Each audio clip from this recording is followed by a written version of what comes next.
لا إله إلا الله محمد رسول الله. لا إله إلا الله محمد رسول الله. لا إله إلا الله محمد رسول الله. لا إله إلا الله محمد رسول الله. بسم الله الرحمن الرحيم. الحمد لله رب العالمين، والصلاة والسلام على رسوله الكريم، أما بعد. فأعوذ بالله من الشيطان الرجيم. بسم الله الرحمن الرحيم. وما كان لمؤمن ولا مؤمنة إذا قضى الله ورسوله أمرا أن يكون لهم الخيرة من أمرهم. عن معاذ بن جبل رضي الله تعالى عنه قال قال رسول الله صلى الله عليه وسلم: إن أولى الناس بي يوم القيامة المتقون أين كانوا ومن كانوا، أو كما قال عليه الصلاة والسلام. بزرگان محترم اور میرے عزیز ساتھیو، اللہ رب العزت کا بڑا احسان و کرم ہوا. اللہ رب العزت نے ہم سب کو اس بابرکت مجلس میں شرکت کرنے کی توفیق عطا فرمائی. دعا فرمائے اولاً اللہ رب العزت مجھے صحیح کہنے کی توفیق عطا فرمائے، اور جو کچھ بھی کہا جائے سنا جائے ہم سب کو اس پر عامل بنا دے. حدیث پاک میں نے آپ کے سامنے تلاوت کی. اس حدیث پاک میں نبی کریم صلی اللہ علیہ وسلم نے حضرت معاذ بن جبل رضی اللہ تعالیٰ عنہ کو ایک بات ارشاد فرمائی. اس میں فرمایا: ان اولی الناس بی یوم القیامہ المتقون این کانوا ومن کانوا، کہ قیامت کے دن مجھ سے قریب، سب سے قریب وہ لوگ ہوں گے جو متقی ہے، پرہیزگار ہے، جن کی زندگی میں تقوی کی صفت ہے.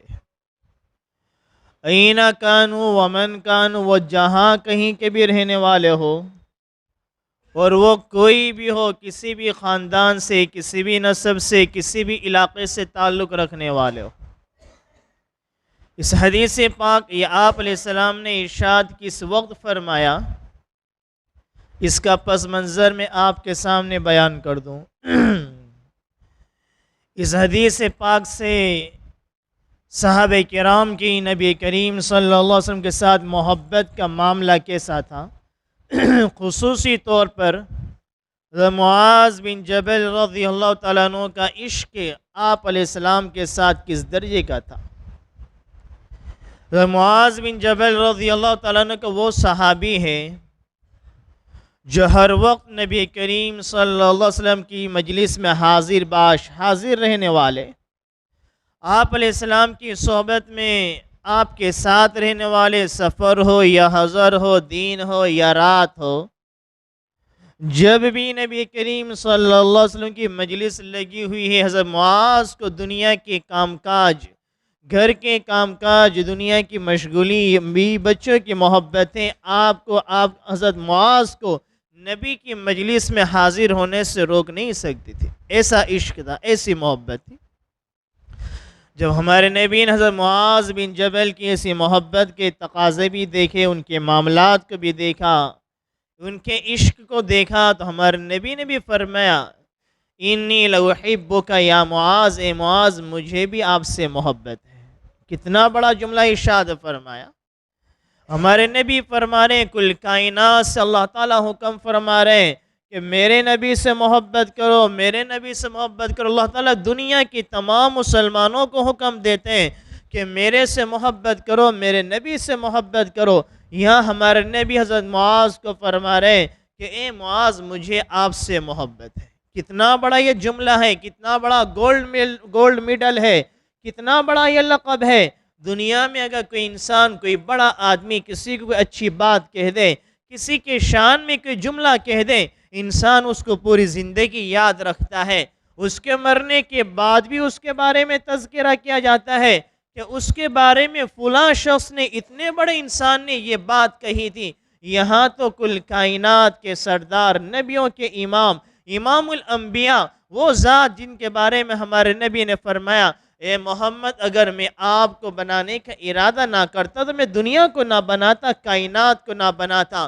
جنت کو جن کے صدقے میں بنایا گیا، پوری کائنات کو جن کے صدقے میں سجایا گیا، وہ نبی ہمارے نبی حضرت معاذ کو کہہ رہے اے معاذ مجھے آپ سے محبت ہے۔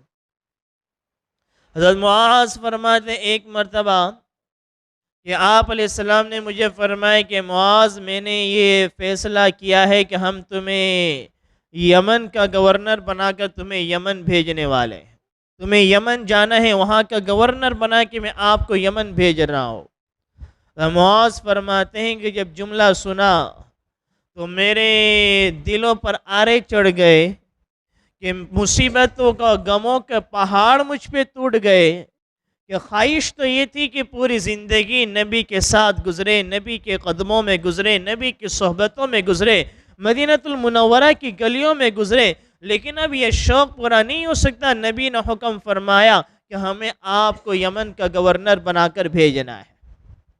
وہاں ان کے دلوں میں دنیا کے عہدوں کی قیمت نہیں تھی، انہیں یہ شوق نہیں تھا کہ میں اتنا بڑا عہدہ مجھے ملنے والا ہے، یمن کا گورنر بن جاؤں گا، کتنا بڑا عہدہ ملنے والا ہے، آدمی خوشی خوشی اس کے چلا جائے۔ نہیں، یہاں عشق رسول کے تقاضے کو دیکھو، نبی کی محبت کے دل تو چاہتا ہے کہ نبی کے ساتھ زندگی بسر ہو، نبی کی صحبت میں زندگی بسر ہو، مدینہ کی گلیوں میں زندگی بسر ہو جائے، لیکن حضرت معاذ کا محبت ہے، عشق کی انتہا ہے، اور ایک طرف ہمارے نبی کا حکم ہے کہ معاذ آپ کو یمن جانا ہے۔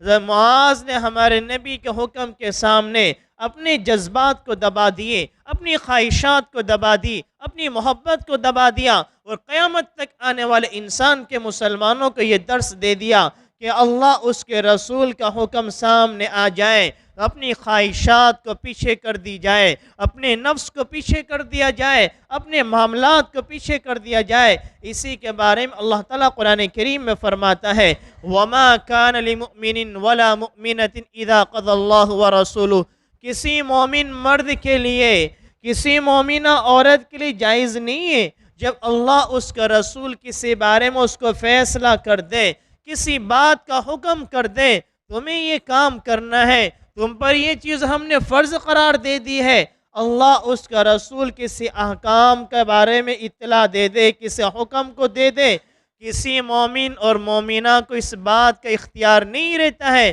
کہ وہ اس کا نفس چاہے تو کرے، نفس چاہے تو چھوڑ دے۔ یہ کسی محبت ہے یہاں پر ہمارے نبی کی محبت، لیکن ہمارے نبی کے حکم میں کیسے اپنی محبت کو، جذبات کو قربان کر دیا۔ اسی لیے ہمارے نبی کی محبت ایسی ہو کہ ہمارے نبی نے فرمایا کہ لا یؤمن احدکم حتی اکون احب الیہ من والدہ وولدہ والناس اجمعین، کہ نبی سے محبت یہ ایمان کا جز ہے۔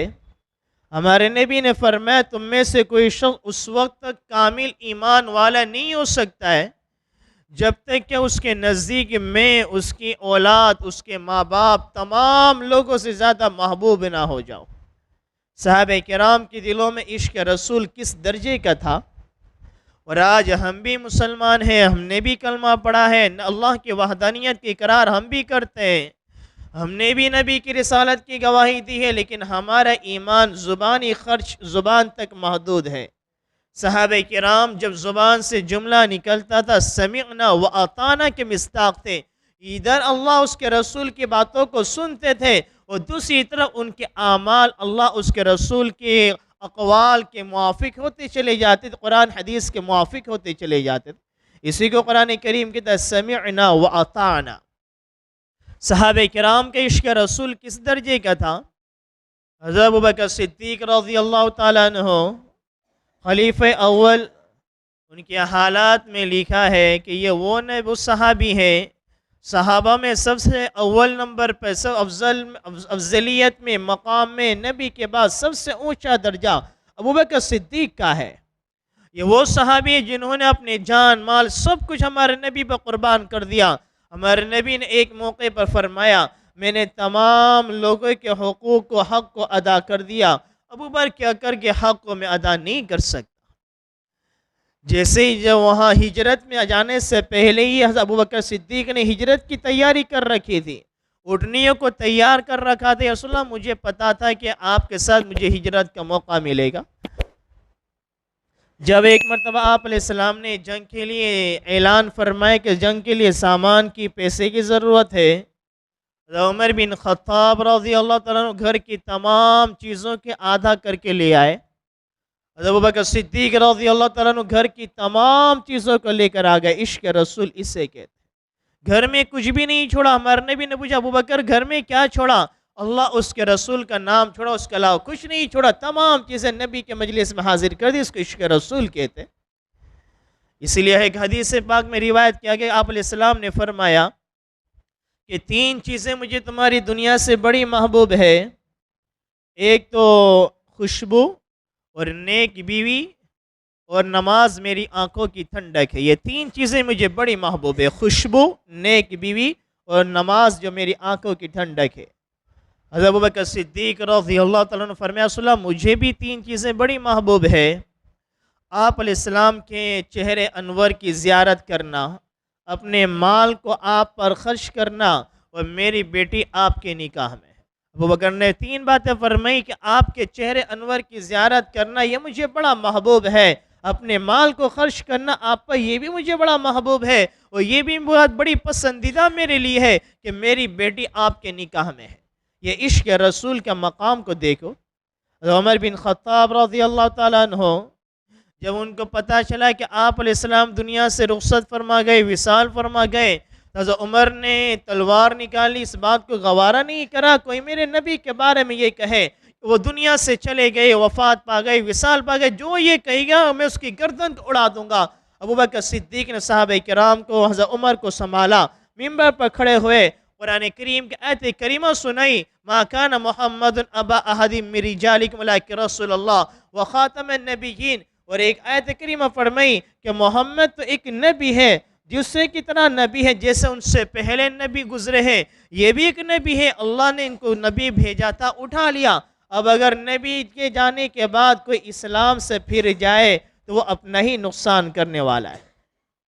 عثمان غنی رضی اللہ تعالیٰ عنہ ان کا عشق رسول کا یہ عالم ہے کہ جگہ جگہ اللہ نے بڑا مال دیا تھا، بہت ان کو وسعت دی تھی، کئی انہوں اپنے مال سے کئی اونٹوں کو اللہ تعالیٰ کے راستے میں، نبی کے راستے میں، نبی کی خدمت میں لا کے پیش کر دیتے، یا رسول اللہ یہ میرا مال ہے، آپ اپنے جنگ میں، جہاد میں اس کو قبول فرما لیجیے۔ صحابہ کرام کا عشق کا یہ معیار تھا۔ کتابوں میں ایک واقعہ لکھا ہوا ہے کہ ایک انگریز دہلی کی جامع مسجد میں آیا، جامع مسجد کو دیکھنے کے لیے۔ جب وہ جانے لگا تو گیٹ کے باہر ایک فقیر بیٹھا ہوا تھا، اس نے اپنے پرس میں سے کچھ پیسے نکال کر فقیر کو دے دیے، لیکن جب وہ گھر گیا اس نے دیکھا کہ بھئی وہ میرا پرس تو میرے جیب میں نہیں ہے، اس کو پتہ نہیں کہاں گر گیا۔ پھر وہ کچھ دنوں کے بعد پھر اس کا دہلی کے اس کی بیوی نے کہا کہ آپ تو دہلی کی جامع مسجد دیکھ کر آئے، مجھے بھی لے کر جاؤ، تو اپنی بیوی کو لے کر آیا۔ اس فقیر نے دیکھا وہی انگریز ہے جو اس سے تھوڑے دن پہلے میرے پاس آیا تھا، اس کا پرس گر گیا تھا، فوراً اٹھا اور اس نے پرس اسے دے دیا۔ اس نے دیکھا پیسے چیک کرے تو بالکل صحیح سالم تھے، اس کو بڑا تعجب ہوا کہ اتنے سارے پیسے اس میں موجود تھے، اگر یہ چاہتا اس کو رکھ لیتا مجھے پتہ بھی نہیں چلتا۔ فقیر ہے، محتاج ہے، غریب ہے، اگر کچھ نکال بھی لیتا اور میرے پرس میں کچھ مجھے دیتا بھی میں تو قبول کر لیتا، لیکن ایمان کا جذبہ، عشق رسول کا جذبہ دیکھو۔ آج ہمارے زندگی میں بھی ایسے کئی مواقع آتے ہیں کہ اگر ہم چاہتے ہیں، ناجائز مال ہمارے پاس آ رہا ہے، حرام طریقے سے مال ہمارے پاس آ رہا ہے، ہمیں پتہ ہے یہ ناجائز طریقے سے، حرام طریقے سے، قرآن کے خلاف ہے، ہمارا اسلام مجھے اجازت نہیں دیتا، پھر بھی نفس بہانے کرتا ہے، تو اپنے لیے تھوڑی کر رہا ہے، تو اپنے گھر والوں کے لیے کر رہا ہے، بیوی بچوں کے لیے کر رہا ہے، تو قرض میں مبتلا ہے، بے شمار اخراجات سامنے لگے ہیں، تو محتاج ہے، تجھے چل جائے گا، بعد میں توبہ کر لینا۔ طرح طرح کے ہیلے بہانے ہمارے سامنے بیان کرتے ہیں، اور ہم اپنے ناجائز مالوں کو بھی وصول کر لیتے ہیں، اور اس کی پرواہ بھی نہیں ہوتی کہ کہ کل قیامت میں اللہ کے سامنے کیا گواہی دیں گے؟ وہ اللہ تعالی ہم سے پوچھے گا، ہر بندے سے سوال کیا جائے گا جب تک اس کے قدم اس کی جگہ سے نہیں ہٹیں گے۔ ہم نے زندگی دی تھی کہاں گزاری، ہم نے جوانی دی تھی کہاں گزاری، مال کہاں سے کمایا، کہاں خرچ کیا، مال کہاں سے کمایا، حلال طریقے سے کمایا، حرام طریقے سے کمایا، کہاں خرچ کیا گیا، مال تمہارے پاس آیا، تم نے جائز مواقع پر خرچ کیا یا ناجائز مواقع پر خرچ کیا؟ ہر بندے سے یہ سوال کیا جائے گا۔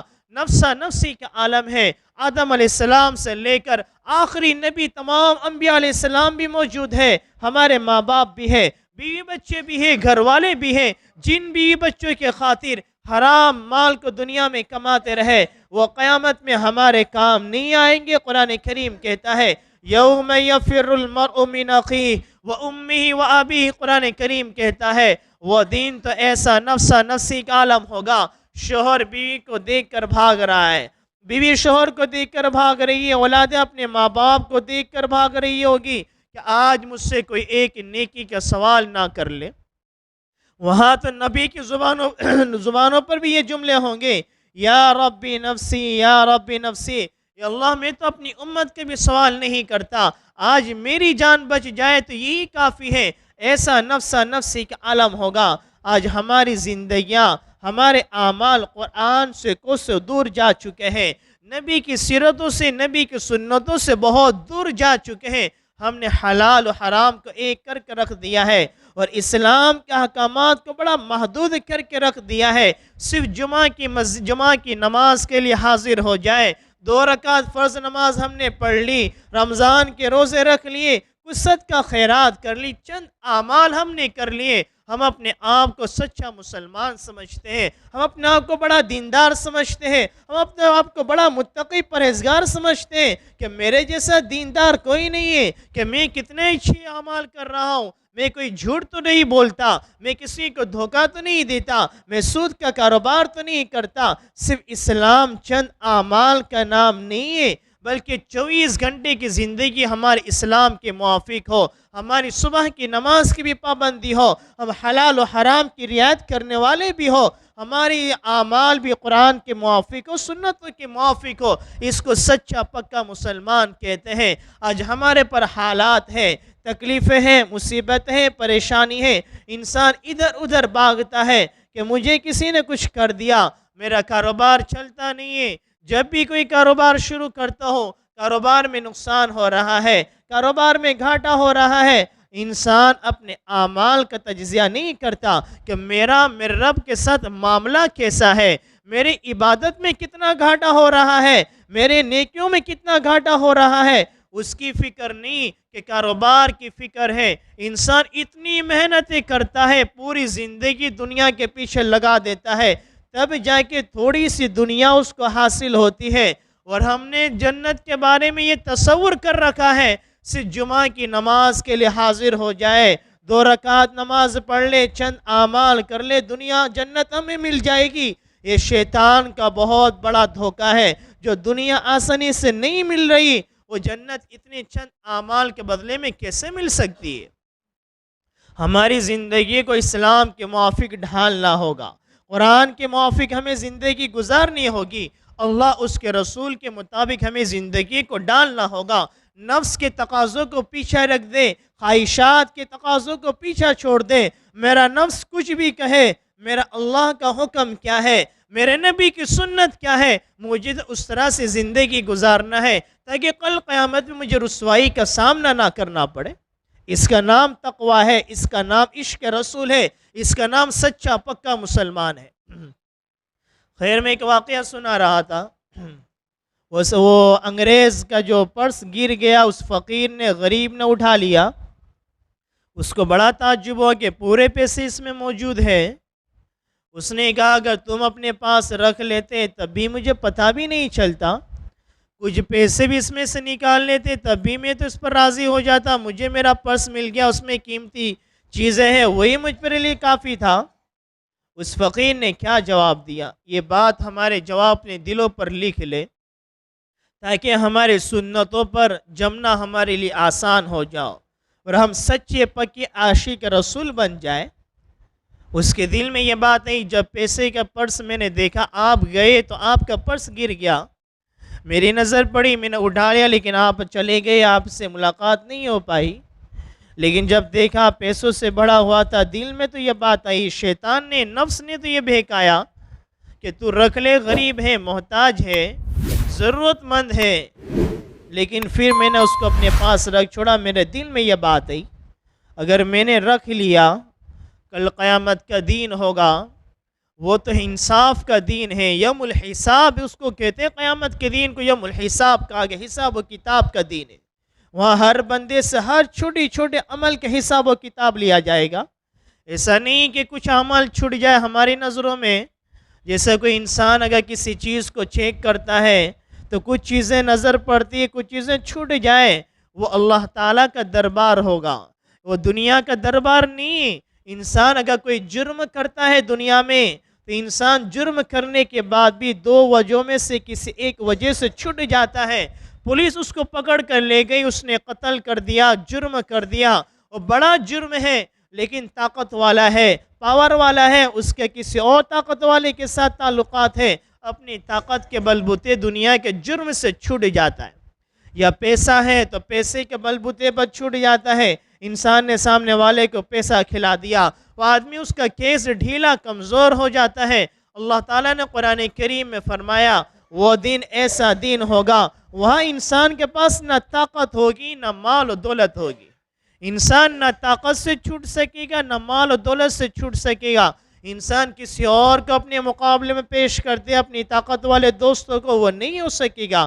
یا قرآن کریم کہتا ہے، اگر وہ مجرم ہے، گنہگار ہے، جہنم کا فیصلہ کر دیا گیا، وہ یہ چاہے میرے پاس تو پیسہ دنیا میں بہت تھا، بڑا بینک بیلنس تھا، میں اپنی تمام جائیداد فرشتوں کو دے دوں تاکہ میں جہنم کے عذاب سے بچ جاؤں، ان کی دنیا کے مال و دولت کو آخرت میں فدیے کے طور پر قبول نہیں کیا جائے گا۔